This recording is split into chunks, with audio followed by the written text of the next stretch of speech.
Right. Welcome, everyone. This is our quarterly webinar for ACW. So happy to have you all in the room. Really excited to dive into a meaningful discussion with you all today about supporting a culture of well-being with our employees. So by way of plans, we are going to kind of give you the overview today of what the agenda is. Content to share with you, just some ideas to get us started, get us into this topic of creating a culture of well-being.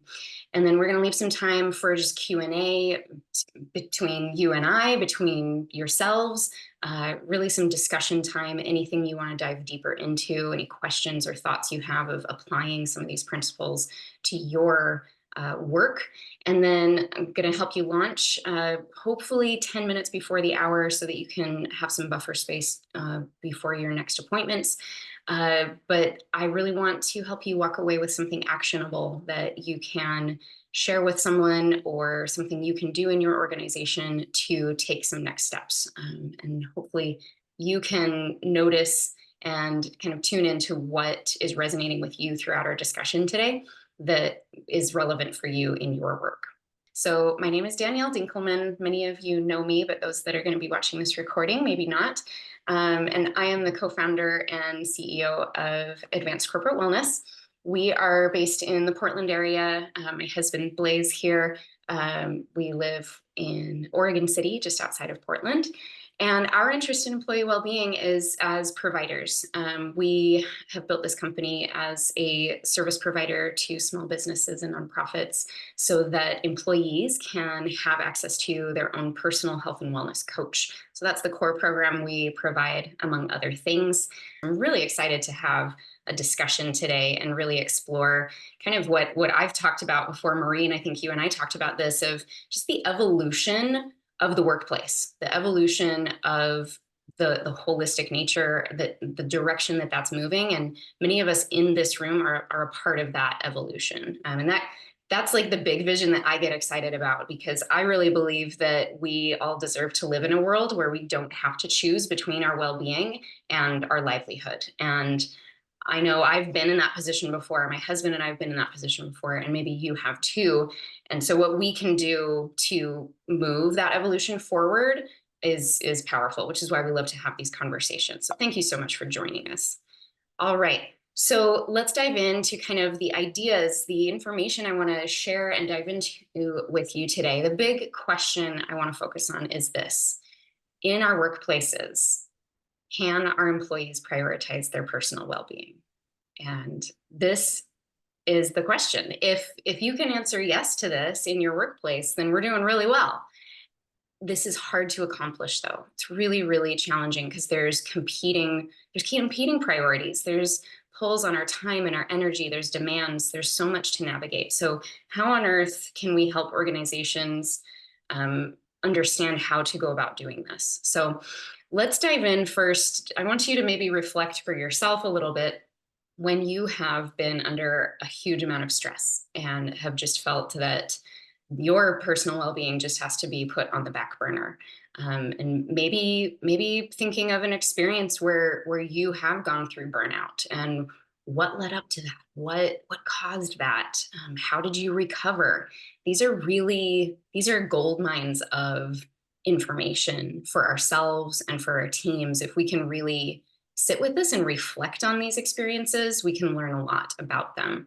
And then it's just a matter of organizing those thoughts and then operationalizing them. How do we help organizations really address this? So there's so much in the media right now about burnout. In fact, folks know that when there's events around this topic or stress and workplace wellness, they reach out to me and they say, Danielle, you've got to come to this event. And this happened, and I get to show up to something I didn't even know was happening later tonight up in Portland. And it is a really growing concern. So I would love to hear from those of you in the room. What have you seen? What have you observed? The need of helping folks understand how to prevent burnout, both on an individual level and an organizational level. Where have you seen this at play? And anybody that wants to just unmute and chime in, would love to hear your thoughts on this.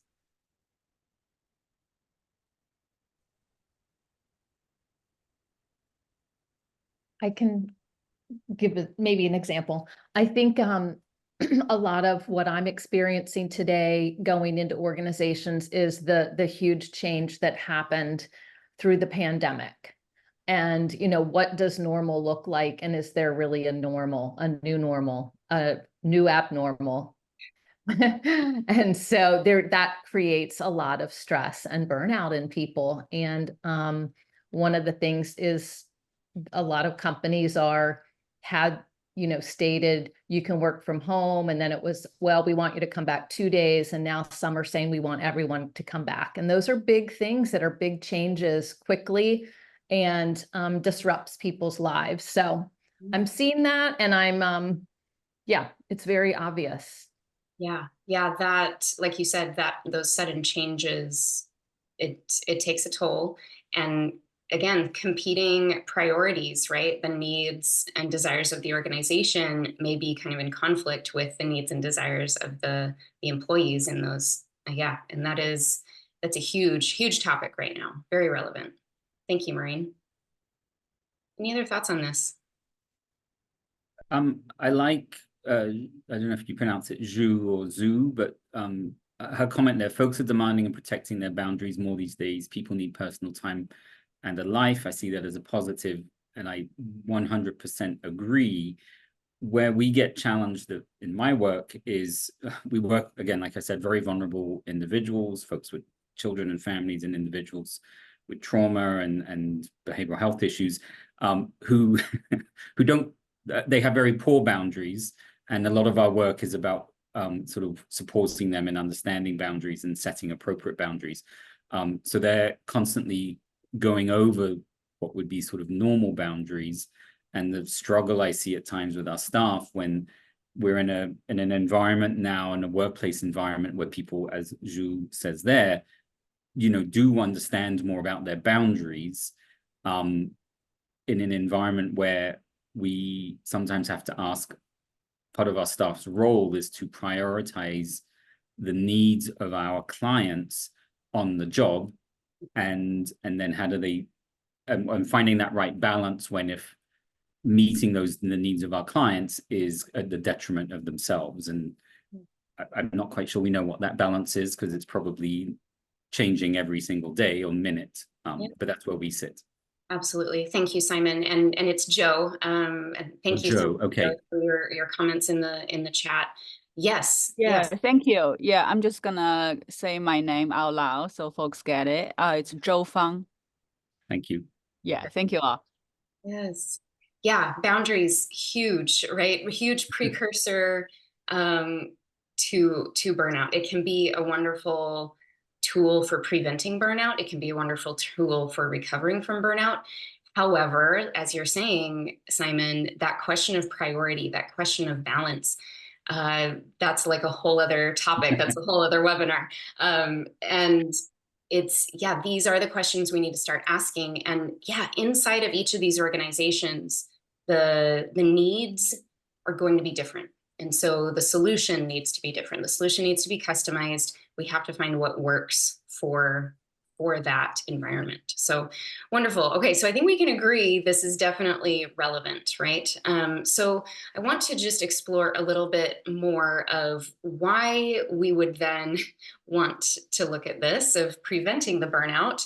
It has to do with turnover, right? When we are losing employees due to burnout, due to stress, due to whatever it is for them, I'm seeing more and more folks they want and they need that work-life balance. They need to not be in a position where they're choosing between their livelihood and their well-being and their own sustainable energy levels. So, and we're not going to be getting into all of those things that I'm very passionate about of helping folks navigate that on a personal level. We're going to focus today more on that organizational level. So as leaders, if you are not aware of your annual turnover percentage as an organization, that is something to look at. That is something to dig into your data and get that number. And then you can calculate this of what that turnover rate is and what the cost of that is. When you look at what do we what do we end up paying when we're recruiting and hiring? What does it cost us to go through our onboarding process, development, and the time lost of someone being gone before we're able to replace them? There's costs to these things. And so I share this because sometimes we're in organizations where folks aren't, maybe certain leaders aren't able or willing to look at this from a holistic human side yet. And we have to enter that conversation with numbers and often with dollars to help folks see that when we talk about employee wellness, that's not just a soft, cushy, fluffy topic. It translates to hard numbers. And so this is a formula that I would encourage you to take a look at, snap a picture of this. But you can also just Google this and find this formula all over. The other thing to consider is just the various types of roles in our companies are going to have different levels of what the cost is going to be to replace them. And again, I do not love reducing people to dollars, but when we're looking at businesses and decisions and prioritizing taking action to develop a culture of well-being, it is for the purpose of retaining our staff so that we're not hemorrhaging these costs of replacement. So it all works together, but sometimes it's helpful to let folks kind of see there is a major cost to this when we are, if we are turning people over too quickly. We need to be mindful of these things. So let's go on. And so the other side of that turnover question is, well, if I want to change that, I want to be able to retain my employees, right? So these are kind of some of the things that folks are looking for these days. And I would love for you to think on some of these things as you've been hiring, as you've been navigating the workplace. Do you feel like these are true for this current employment market? And what about this list is different than what it used to be? I think of my parents and my grandparents. The workplace was different, okay? A generation or two ago, we valued different things, right? This has been part of this evolution of the workforce and the workplace. So these are great things to kind of check in with our organizations. Are we providing fair compensation? Are we clear on our purpose in that folks can feel that they align with it and they resonate with it and they want to be a part of something bigger than themselves, right? Many, especially as millennials and Gen Z are coming into the workforce, this is incredibly important to them that there's purpose behind their work. They don't want to just punch the clock. They want their work to feel meaningful. It needs to align with their values. Effective management, holy smokes, that's a whole other thing. Dawn, this is your world, right? How do we help folks effectively lead and manage teams and projects? And when that's not healthy, it's like you said, Dawn, it's so hard for there to be a culture of well-being when there's dysfunctional leadership at play, right? But then on the personal side, folks want the flexibility. Maureen, you mentioned, companies wanting folks to come back to the office, and folks might not want to because they appreciate the flexibility and kind of that work-life integration they're able to have. So they want to learn and develop. And then of course, this holistic well-being. More and more, this evolution has involved employees expecting, and from an economic standpoint, supply and demand, I would say demanding their employer to be a part of their holistic well-being, right? For ages, those employers have been providing basic health benefits, right? And now that category is growing. We're going to get into that a little bit today of what all employees are looking for as they go throughout their job search. So what do you think on this? What is different now than it was 10, 20 years ago, maybe even fewer years? I think this evolution has actually happened quite quickly. Have you seen this? Have you witnessed this? Do these feel accurate? Any thoughts on this? I will add to the fair compensation piece. I have seen that different states, like I think it's Colorado now, requires you list the salary on job listings and job postings. And I think that that's a really good change that is coming up, that the states and governments are getting involved in making sure that fair compensation is a thing, or at least people know when they are planning on switching jobs. Like, that's a big leap, right? Is to decide to apply somewhere else. And then if you get through the process and you find out that it's 10 to 15,000 less a year than you're currently making, does that make up for it when there's all the different things that are happening in that organization as well? Yeah, absolutely, Ashlyn. Joe, I see that you've raised your hand. Would love to hear from you next. Go ahead. Yeah, I would love to add to Ashlyn's point, which is salary and pay transparency and pay equity. We actually have been tracking pay transparency legislation for a few years now, and Colorado is one of them, and New York State, of course. And the most recent state that passed a law is Vermont, as well as Maryland. So we're actually releasing a new report for 2024 pay transparency. So for practitioners, you're welcome to maybe take a look at the 2023 report, which I just plugged into the chat. We've been tracking the pay transparency legislation for 3+ years now. Yeah, thank you, Just Joe. to add to Ashlyn. Yeah, thank you. Yes, and I know this is a big part of your work, Joe. Thank you for sharing. Yeah, not only fair compensation, but that transparency. That is an evolving aspect, and it's new, and it makes a lot of people very uncomfortable. The old guard doesn't like it. So it is the new school way of moving forward, and it's in interest of that equity that we're looking for. Beautiful. There, this might be a little bit of a tangent, but the business world, the employment space, these workplaces, this is how we see social change. There are businesses and organizations that as we are willing to be leaders in making these positive and progressive changes, we can help this along. These are positive evolutions. So beautiful. Thank you. So let's look at how we're doing so far. Not great. Okay, this was a survey. This data comes from a survey that came from Great Place to Work in partnership with Johns Hopkins University. And it's a pretty sad statistic that only 1 out of 6 US employees are flourishing at work. And if you kind of check in with yourself and the conversations you have with friends and family, you might find this to be very true. And actually, yeah, when you think about the folks that you chat with, how many of them are saying, oh, I love what I do? Maybe about 1 out of 6. I know for me that tracks. So why does this matter? The same study showed that if folks can say that they are flourishing at work and they are experiencing high levels of well-being in the workplace, this means that they are 3 times more likely to intend to stay with that employer. And there's that organizational resilience that we're looking for, right? That sustainability.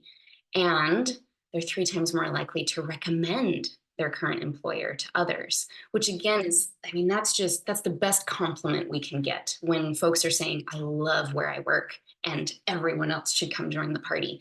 That's the kind of space we want to create with our teams.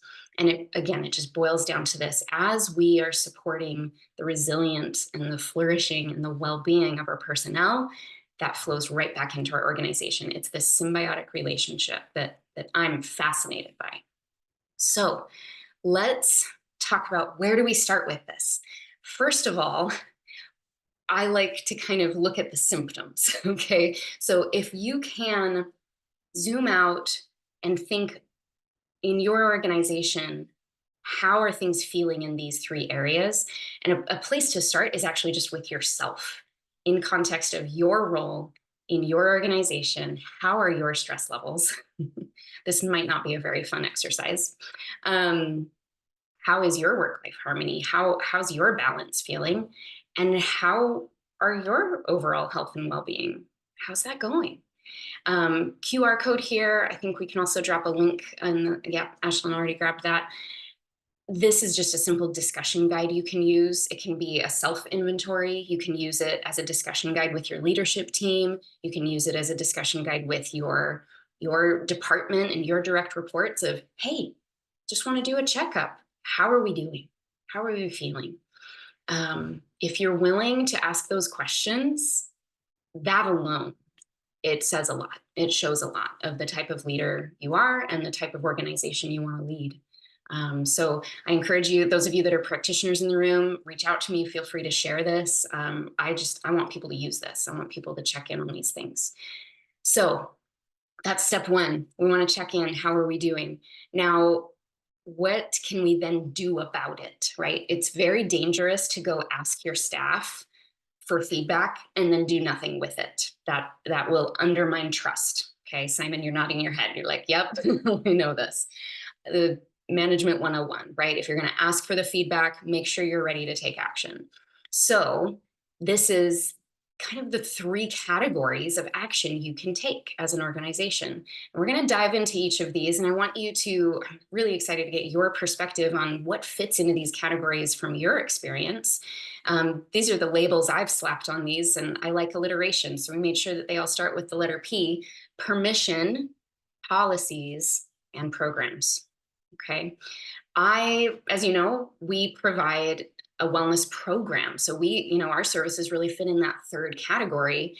However, it's really hard for me to come into an organization with my wellness program if there aren't good policies in place that support well-being of employees, and if there aren't cultural norms and kind of said and unsaid permissions to prioritize what individuals need to take care of themselves.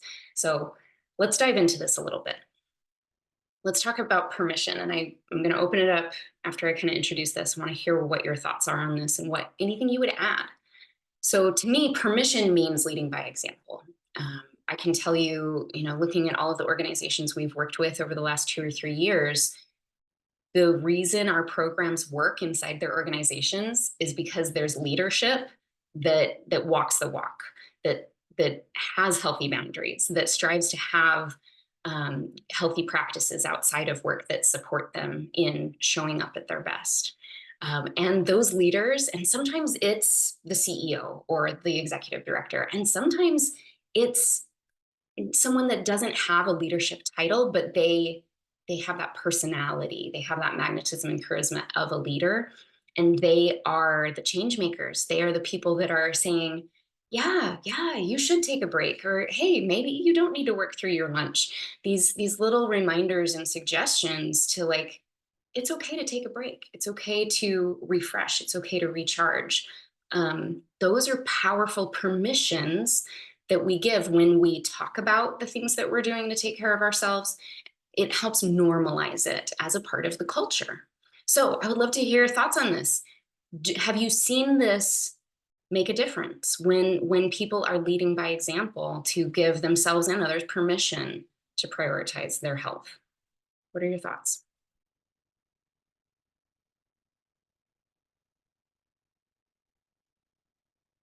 So Danielle, it's really interesting because in my line of work, it's all about how much you can produce. And so none of these things are going to be there. And I simply left the credit union and went out on my own because of this.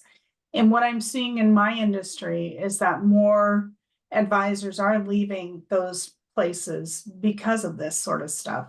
Yeah. It feels like productivity and personal well-being in those circumstances are often in direct conflict with each other. Mm-hmm. And what I offer is a paradigm shift that as we take care of ourselves, we will then be able to be more productive. We will be able to be more effective. It doesn't have to be an either or. And I think our hustle culture has kind of put us in that dichotomy conversation when it doesn't have to be. It's an order of operations to me. It's both and. Take care of yourself and then go do good work, and then go take care of yourself again, and then go do more good work. And it's this virtuous cycle we can create. Yeah. Maureen, exactly. Did you have something to add? Yeah. And Ida May, what you said, spot on. When I see the words reminders to take care, that gives me the chills because I was in the workforce when there was no words like holistic wellness, well-being. You were told to work through lunch. And so that's what I love about today is we are changing, we are making things happen, and it's a gradual thing. But yeah, just seeing verbal suggestions, permission, and reminders to take care, that is huge. Just knowing that. And then if a company can actually live by that, I really think that's how we'll change things in a good way. Yeah, absolutely. Yeah. And Joe just said in the chat, we live before we can work. Living is greater than working. Yeah, Dawn, our mission is that work is not a dirty word. Yes, work is not a dirty word. One of many facets of our lives, not the whole pie. Yeah. And I think we've gotten that a little out of perspective over the years, is that work does become our lives. If you've seen ACW's explainer video, there's a part of the video where there's this little circle that says work, and it just grows and grows and grows until it takes over the screen. I think we've got the link for that, Ashlyn, if you want to drop that in there. That is what we're trying to prevent. And employers can sometimes get a little freaked out at that idea of like, wait a minute, if work isn't their whole lives, then how are we going to get anything done? It's like, no. You want your employers to have a life, trust me, because then they will be able to bring their best selves to work. Because it just comes back to the fact that we're human beings. And just like our plants, they need certain things to thrive. We are living organisms that need certain things to thrive. And if you take good care of us, we will take good care of you. And again, it becomes back to this virtuous cycle. All right, wonderful. Let's move on to the next bit. So let's talk about policies. This one is the one that I often see missing the most. Sometimes when we come into organizations, I see they've already made some good efforts in programs or even just in their benefit stack, really, really virtuous efforts. And then we've got maybe that permission, that leading by example, that trying to create a culture of taking care of themselves. And yet, when we look at their employee handbook, is there anything in there about employee well-being? Is there anything about company-wide practices that are directly related to the norms that we want to have in our organization that prioritize coming to work at your best? Okay, so lots of things can be in this, and this could be a whole workshop of its own. But things like this could be a section of your employee handbook that includes, this is where you're highlighting what your benefit stack is. This is where you're highlighting PTO, mental health days, sick days. I know Ashlyn gives her staff their birthday off, like different things. There's kind of some really fun and quirky things that some organizations do that can be written into policy.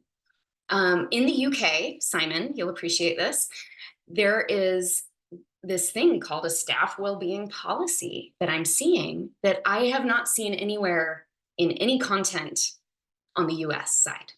Okay, creating a staff well-being policy as a part of your employee handbook.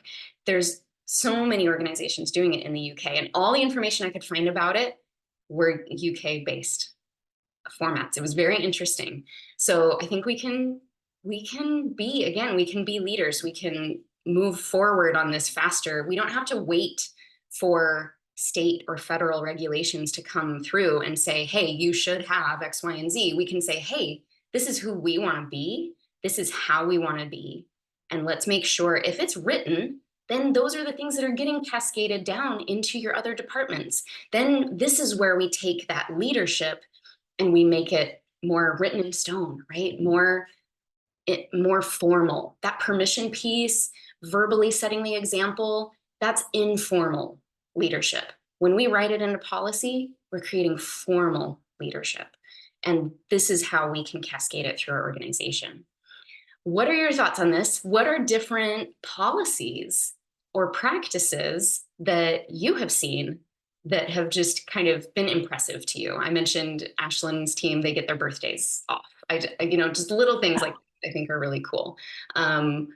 I was going to say, I have more to add too, and they're mostly holdovers from other companies that I've been at that I really appreciated those. So we do summer Fridays, starting with the Friday of Memorial Day week. We don't work noon and on wherever we are in the world, because I have some folks who are working overseas.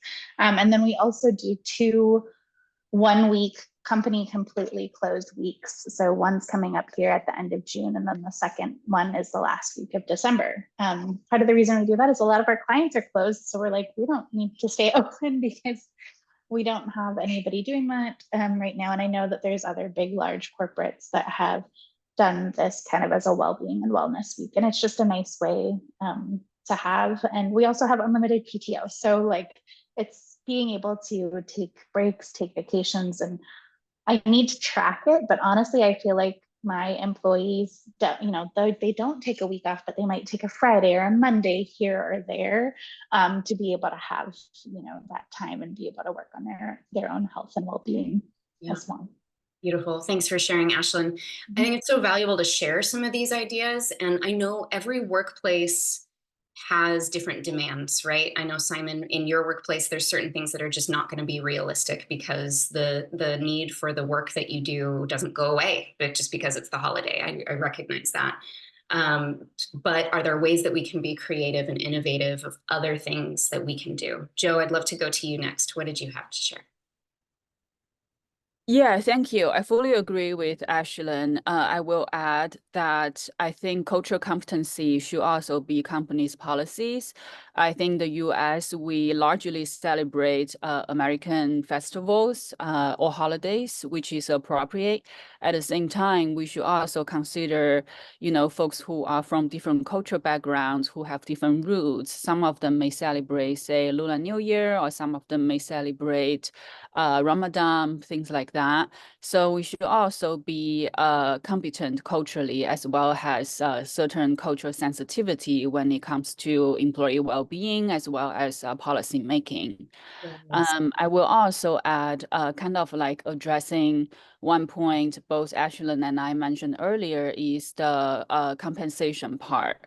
We'd like to say, we work hard, we're not here for the money, but I call that bullshit. I think with financial stability, people will do a better job. With that peace of mind, people can live their life better. So I think paying people fairly and equitably should also be part of the staff well-being policy, is transparent and equitable salary policy. So those are the 2 points I would like to mention. Thank you, Joe. This is why I'm so glad you're here. Thank you. Cultural competency, yes. Well-being for everyone, right? Not just those of our same culture, not just those that we understand, but to strive to understand and have that cultural competency in all the cultures that are represented in our employees. Absolutely, Joe. Thank you so much. And living wage, yes. When our basic needs are met, so many other stressors are handled, right? Another bit that we can think about is childcare. If a working caregiver is supported by the childcare or elder care that they need, again, they are then able to show up for you at their very best. So how can we get creative? And I think, Joe, what this brings is that this well-being policy should and can be so multifaceted, because our well-being is multifaceted. It is going to include these cultural competencies as well as the financial side. Thank you so much. Simon, would love to hear from you next. Go ahead. Yeah, I guess the practice piece is maybe the hardest. We 2 years ago, we had a program manager who came to us and asked if we would consider kind of those bucket PTO policies as opposed to having vacation time and sick leave. And about 50% of major employers now do that in the US, in my understanding. And we embraced it, we did it, so it's great. And it gives staff tons of flexibility, as it were. And then similarly, we have a policy on Joe's point where people can take off culturally appropriate, culturally relevant holidays for themselves without us having to define, you get Yom Kippur or you don't get Yom Kippur or something. Yeah. But the practice piece is then actually having people know that that's in the handbook. Employee handbooks tend to be quite long. And then the practice of managers encouraging and reminding staff to take that time off, Yes. to respect their cultural, community beliefs, and know that they shouldn't even second guess that they could take that day off. It's something they can do and not have to worry about. So it's the practice piece. Sometimes you got it all on paper, but you're not encouraging people to then use it. Yeah, which really comes down to a communications piece, which it's hard to manage when you're a small organization that folks are wearing a lot of hats and have a lot of responsibility, but these pieces are so important. In fact, this is one of the things that we're looking at adding to our services as a wellness company is helping step in as that communication bridge of sending out a weekly or monthly or quarterly bulletin of, did you know these things are in your handbook? Another solution to this too is to have some summary pages, have some quick reference pages and quick reference guides. Don't just throw the whole book at folks, but really pull out those highlighted bits that you want to make sure are being practiced and being communicated. It can be an elaborate plan. It can be a very simple plan. There's definitely a need there. Thank you for pointing that out, Simon. Item A, we'll go to you and then we'll move on to the next section. Go ahead. So I think it's good to have all of these policies, but it also comes down to how management is. So one of the things I see is, like, my husband, he works for a school district and they have all of these policies in place. Mm-hmm. However, management is just so nasty that people can't have a well-being at all. Even if they take off those days, they come back to the same toxic environment. Yes, yes. And thank you. Unfortunately, that is the reality. And none of the things that we get to talk about today can fix that. It really comes back to, right, that effective management that we talked about a few slides ago. Yes, we've got to address that and be honest about it. So thank you. Thank you.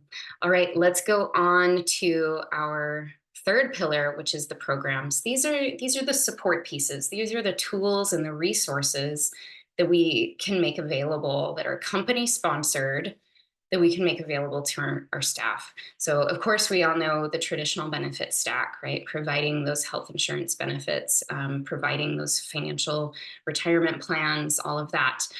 I mean, that's like setting the bar nice and low. That's where we start. If companies stop there, they are missing out on opportunities to send a message. When we look at adding ancillary benefits and perks, some of those we just talked about that kind of go into our policy, but they are things that cost money. When the company is willing to invest in those things, they are showing their staff members that they are willing to invest in them. And again, it goes back to this symbiotic relationship between the organization and the individual. Wellness programming, of course, can send a very strong message. However, back to your point, Item A, bringing a wellness program into an existing toxic culture is laughable. So this is why ACW vets our clients very heavily before we engage. We've learned to do that. We've had teams that we've started with, and once we're inside the organization, we recognize this is coming out of left field for these staff members. And it comes back to leadership and to management. So wherever we are in our organizations and in our careers, let's be the change that we want to see in those areas. But then wellness events and initiatives can be a fun way to build culture around this and build norms and traditions around this. We have one of our clients is a CPA firm, and at the end of tax season, they have a tradition where they take the day after tax day off and they get together as a team and they go out on the town together and they take pictures and make a scrapbook about it. It's a whole thing. It's a celebration of we made it through tax season and we did it together. And then they go and they reset, right? And they play and they have fun together as a team after they've worked very hard together as a team. These little events and initiatives don't have to cost a lot. They can take a little creativity, a little innovation, and most importantly, they're well-meaning and they're well aligned with the message and the vision of the leadership team and the organization as a whole. All right, I want to wrap up in these last 10 minutes to, like I said, give you some buffer today. But again, just to reiterate, the goal that is that as we can build the resilience of our personnel, that feeds right into the resilience of our organization, which then feeds back into the thriving and well-being of our personnel. This symbiotic relationship is the game, okay? So taking action as we launch from this workshop and this conversation today, it's all good and fine to chat about good ideas. It's another thing to discern where do you start. And as a trained health and wellness coach, I know that it's real to get overwhelmed by all the things you think you need to do. So I would encourage you, as we kind of look at the different things we've talked about, I've listed here, tracking turnover, checking in on personal well-being, and then looking at each of those 3 pillars, permission, policy, and programs. Please don't try to do all of them at once. Please choose one, choose and identify your starting point for these issues. And if we can just start, we can start making a difference. So some things that we can help you with, what we really want to see you do is to start having conversations inside of your organizations with a peer, with a manager, with the leadership team. So grabbing that discussion guide could be a really useful starting point for that, even just to get your mind thinking of how would I engage with this conversation with my coworker or my manager. If you want to hop on a call with me, then this link can get you to a 45-minute strategy session with us where we look at all those things and we help you prioritize them and we help you identify where to start and how to pace yourself and kind of creating a roadmap for developing that company culture that you desire. So from there, those that are able to stay, if there's any Q&A that we want to dive into further, we can do that. But I know some of you need to leave, so I'm also just going to say thank you for joining us today and take care of yourselves and take care of the people around you. And we'll continue to fulfill the missions and the purposes of these amazing organizations that we're a part of. So I will say goodbye for now, and we will end the recording here.